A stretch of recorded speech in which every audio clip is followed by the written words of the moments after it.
Hello mga ka-friendship! Kumusta kayong lahat?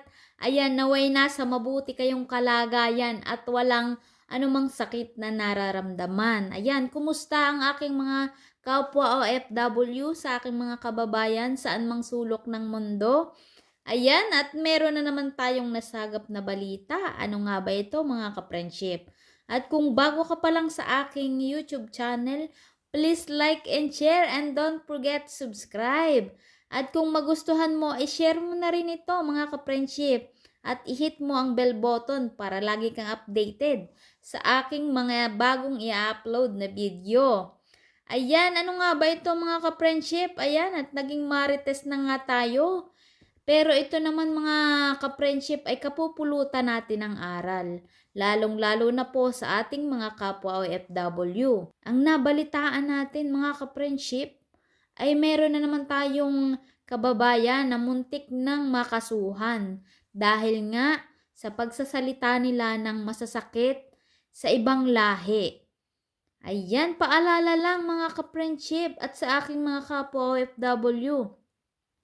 At kung saan man kayo nandoon, alam ko na marami kayong makakasalamuha, lalong-lalo na kung nagtatrabaho kayo sa labas. Halimbawa sa mga mall, sa mga parlor.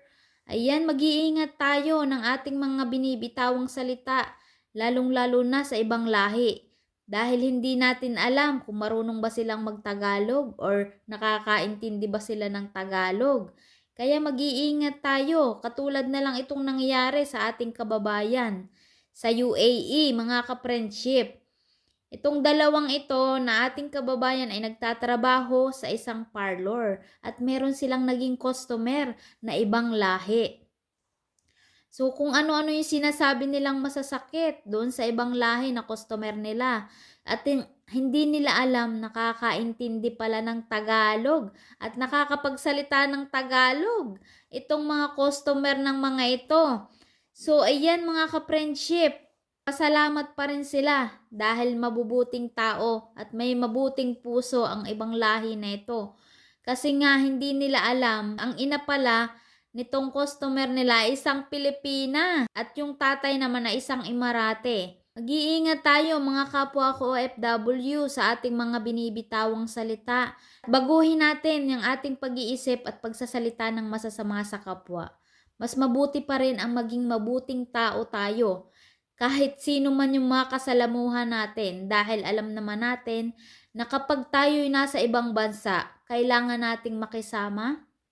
Depende lang kung sinasaktan tayo or kung wala namang ginagawa sa atin, bakit tayo magsasalita ng masama sa kanila.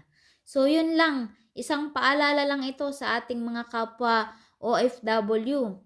Ayan, sa ating mga kababayan at lagi tayong mag-iingat. Yun lang po, maraming salamat po sa inyong pakikinig at naway i-share nyo ang video ito para mas marami pa pong makapanood. Yun lang po. Maraming salamat. God bless.